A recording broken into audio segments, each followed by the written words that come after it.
Hi everyone, welcome back. It's Friday the 13th. What a week it's been.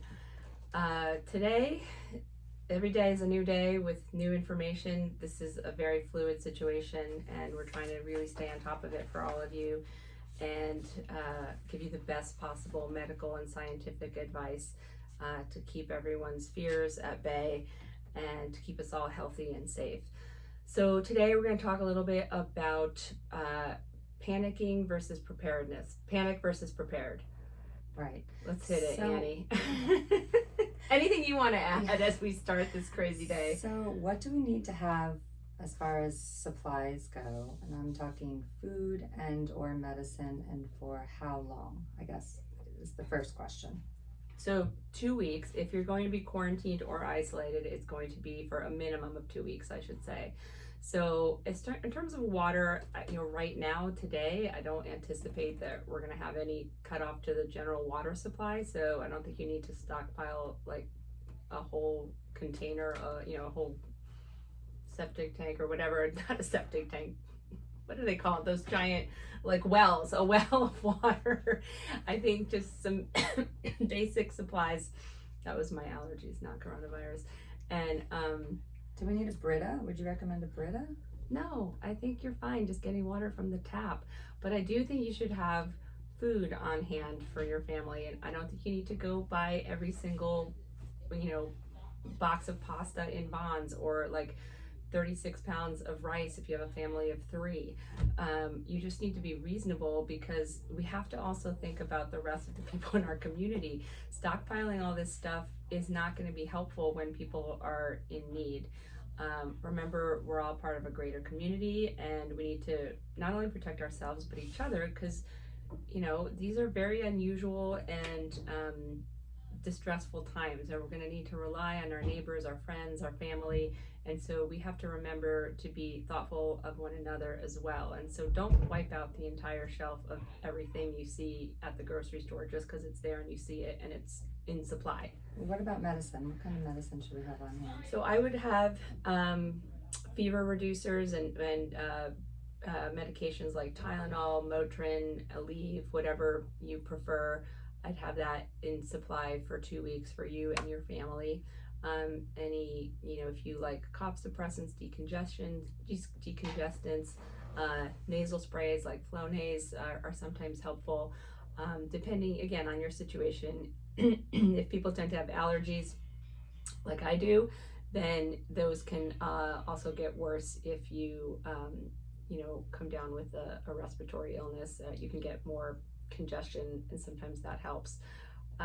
What do we not need to stockpile? I think you're good with like a normal supply of toilet paper. The toilet paper thing kind of blows my mind. So, it's silly. Just be reasonable.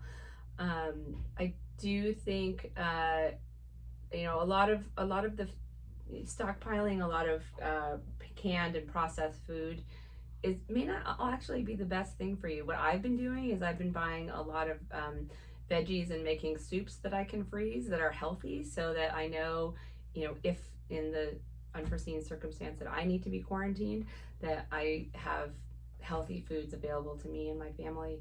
And I think that's really important. I think we can't lose sight of the fact that we need to keep ourselves as healthy as possible. So we know that schools are closing here.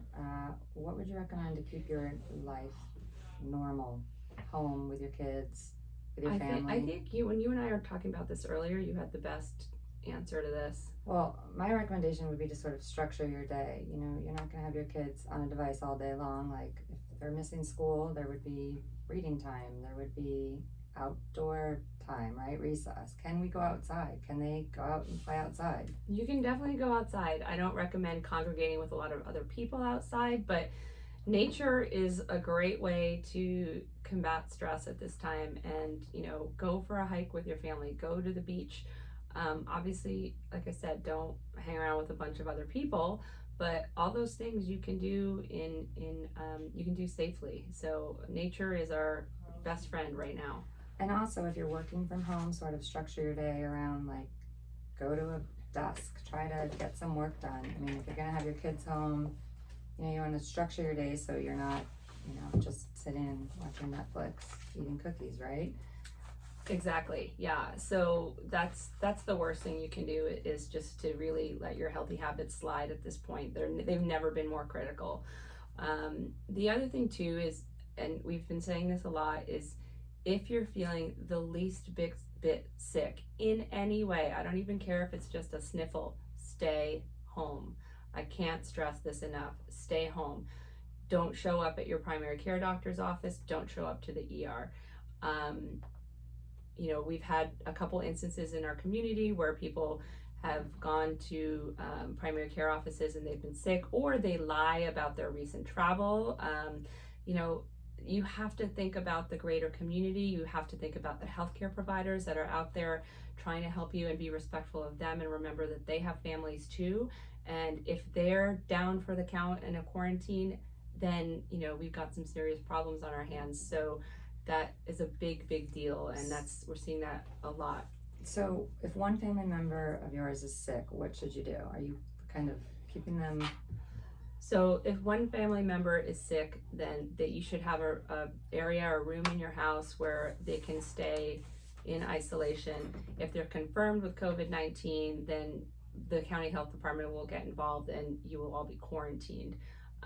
Which means that everyone who's come in close contact with that person, and the public health department will determine what that is, will have to stay, in isolation essentially with that person, in the home or separate for at least 14 days is what we're doing right now.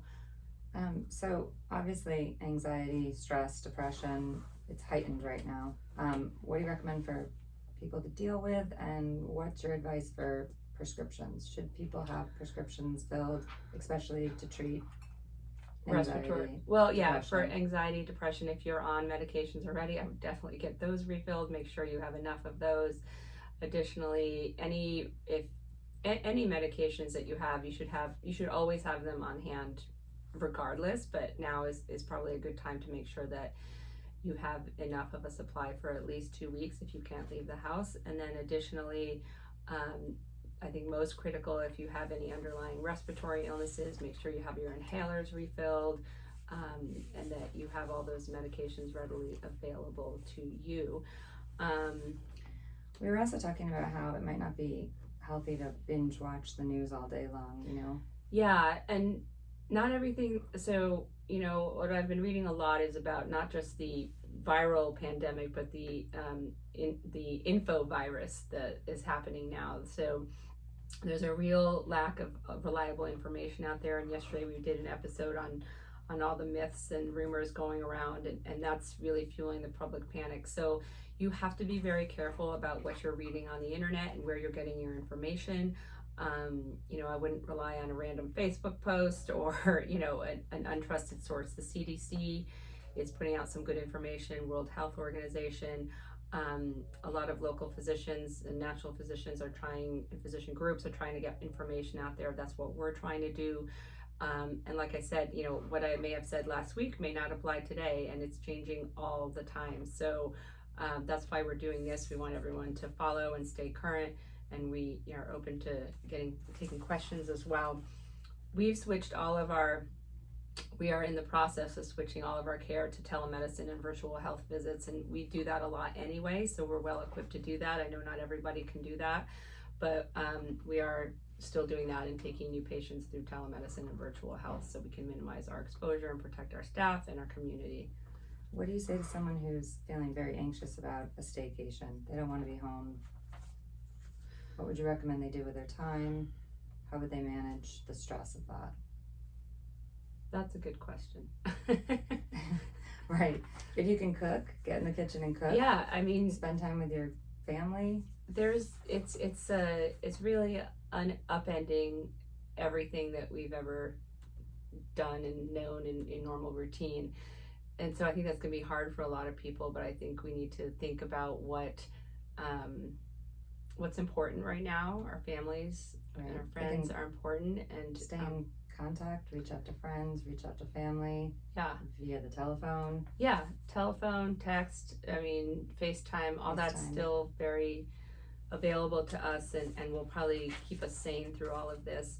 I do think though, thinking about stuff that, and I said this yesterday, stuff you've always wanted to do around your house that so many things that you just never have time for, and just, you got to look at the flip side of this, that we now, provided obviously that you're well, but that we have a luxury of time, and time to clean your home, really clean your home. Clean your home. But I always say time is our most valuable commodity, and there's never time for anything, and we always feel rushed, and now this is a forced stop, and that's hard for sure. And I think now we just have to kind of reevaluate our priorities and figure out what we want to do with this gift of time, and try to, I'm saying this every day, don't panic. It's hard. It's super hard to not panic.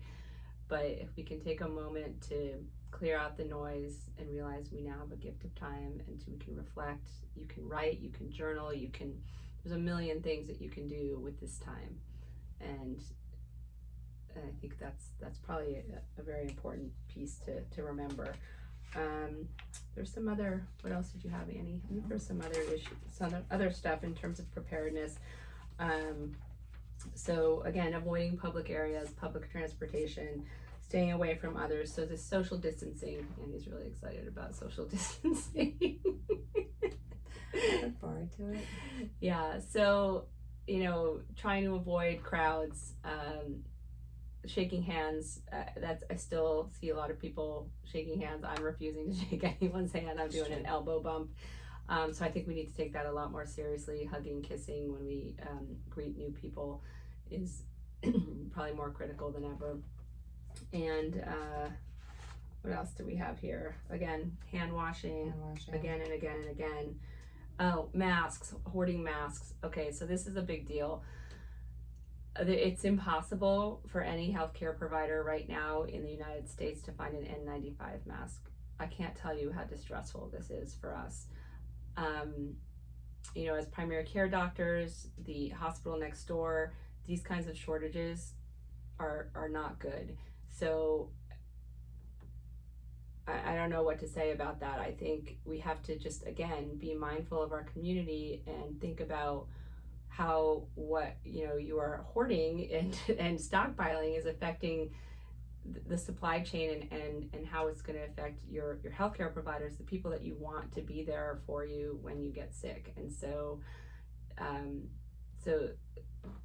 it's not a lot we can do about it right now, but as things progress, I want people to be thinking about that, and thinking about our greater community, and that we're all going to need each other a lot in the next couple of weeks, months.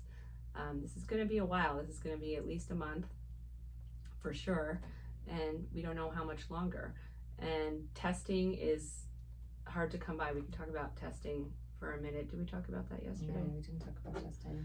Yeah, so we have COVID-19 tests here. I haven't administered any yet, although I've had a lot of calls from people who aren't my patients.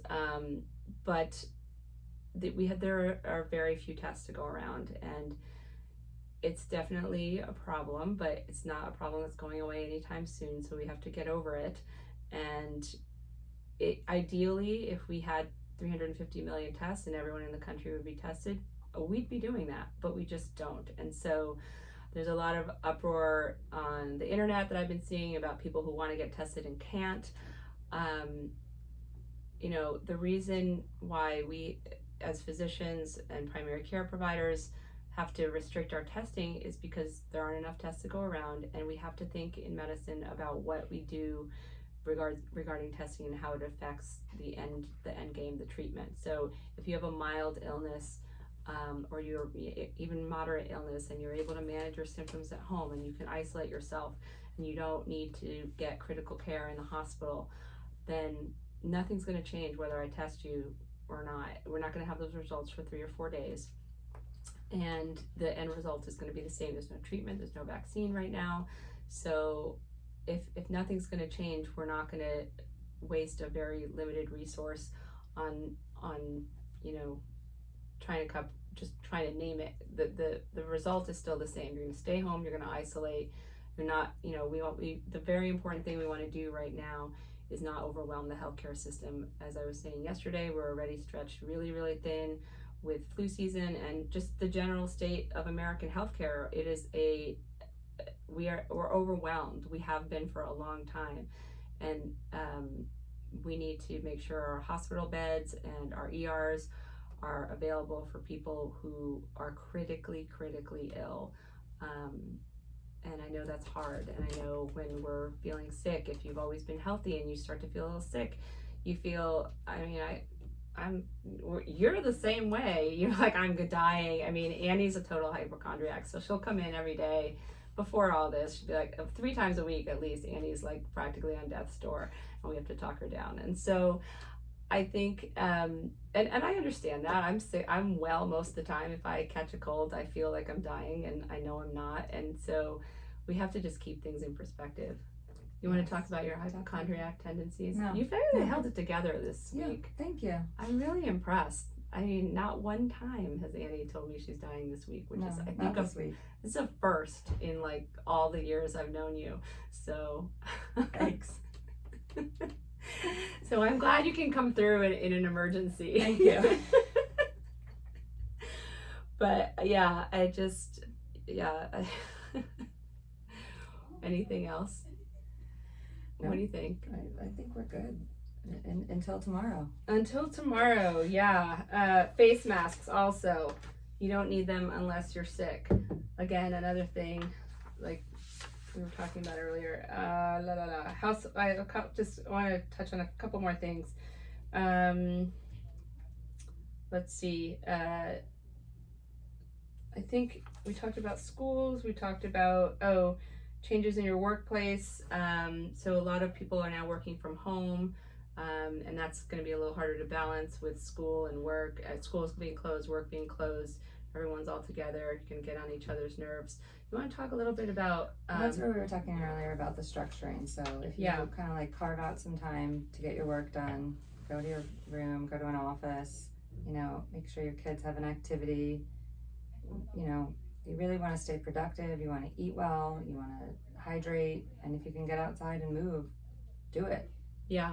Do you want to talk a little about meditation? And yeah, this is a perfect time, sort of, if you want to explore one of the apps. I mean, there's a lot of apps out there, Calm or Headspace. You can start really easily with like a 3-minute guided meditation. It might be good for your kids. If you kind of all just take a listen, slow it down. When we are in a confined space, you could, if you have a yoga mat, you don't even need one. You could get out and do some stretching with your kids. You can YouTube yoga. I mean, you could easily YouTube a yoga class and get your kids moving, get yourself moving. You don't even have to leave the house. So yeah, there's lots of ways to sort of calm and ease your mind throughout that are available, and you can free, and you can do at home. So that would be great. Yeah, I think that's a great message. Plus we'll have lots of time, so carve out some time for that. It's important. Yeah, it's really important. This is just the beginning, so we're going to be here with you every step of the way. If you have questions, I'm happy to answer as many of them as I can. You can send your questions via, what are we sending them to? Instagram. Okay, Instagram @KindHealthGroup. Instagram @KindHealthGroup is probably the best way to do that. And then, good luck out there. Stay healthy, stay safe, and use common sense. And I'm going to say it again, don't panic. Don't panic. Okay. Thank you. Bye, everyone.